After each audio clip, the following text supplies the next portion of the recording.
enough! If you open your mouth one more time, I'm going to scratch your eyes out.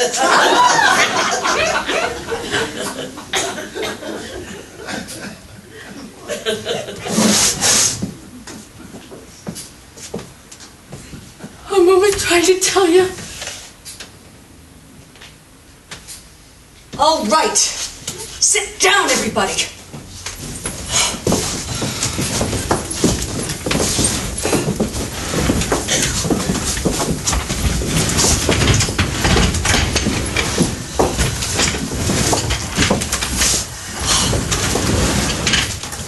I believe the boy is guilty beyond a reasonable doubt, and I will tell you why. To me, the most damning evidence comes from the woman across the street, who claims she actually saw the murder committed. That's right. As far as I'm concerned, that's the most important testimony. All right, let's look at her testimony. What exactly did she say? I believe I can recount it accurately. She said she went to bed at 11 o'clock. Her bed is by the window. She can see while lying down out the open window directly into the window across the street. She tossed and turned for over an hour, unable to sleep. Finally, at about 12:10, she turned toward the window and she saw the boy stab his father. Now, as far as I can see, this is unshakable testimony. That's right. That's the whole case. In view of all of this, I do not see how we can vote for an acquittal. What do you think? Well, maybe there's so much evidence to support. Oh, what do you mean, maybe? She is absolutely right. You can throw out all the rest of the evidence. I do not deny the validity of the points that she has made, but shall we say that on one side of the tracks, there is doubt? And what about the story of the woman? She saw it.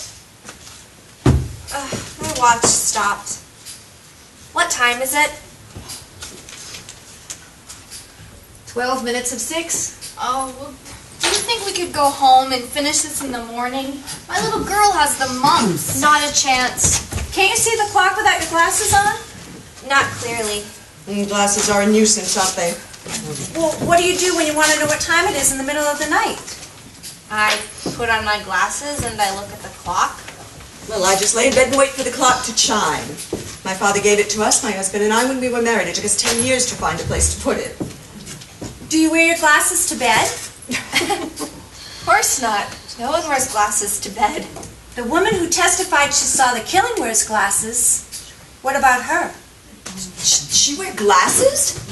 Of course! She wore bifocals. I remember this very clearly. They looked quite strong. That's right. Bifocals. She never took them off. Funny. I never thought of that. I think it's logical to say that she wasn't wearing them to bed. And I don't think she would put them on to glance casually out the window. She says the killing took place the instant she looked out, and that the lights went out a split second later. She wouldn't have had time to put her glasses on then. Now perhaps this woman honestly thought she saw the boy kill his father. But I say she only saw a blur. How do you know what she saw?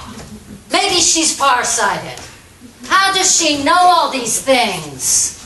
Does anyone still think there is not a reasonable doubt?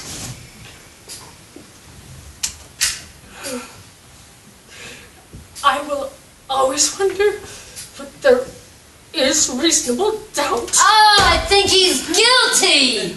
Anyone else? No, I'm convinced now. There is reasonable doubt. You're alone. The vote is 11 not guilty, 1 guilty. I don't care whether I'm alone or not. I have a right to my opinion. Yes, you have a right. Well, I told you. I think he's guilty. What else do you want? Your arguments. I gave you my arguments! We're not convinced. We want to hear them again. We have time. Listen, what's the matter with you? You're the one who made all the arguments. You can't turn now. There's a guilty man going to be walking the streets. He's got to die now. Stay with me. I'm sorry, I'm convinced now. I'm not wrong very often, but I guess I was just this once. There is reasonable doubt in my mind. We're waiting. You're not going to sway me. I am entitled to my opinion. This is going to be a hung jury. That is it. There's nothing we can do about that. Except hope, maybe. Some night in a few months, why, you might be able to get some sleep. You're all alone. It takes a great deal of courage to stand alone. You know, if it is a hung jury, there'll be another trial, and some of us will talk about all these various things to the various lawyers.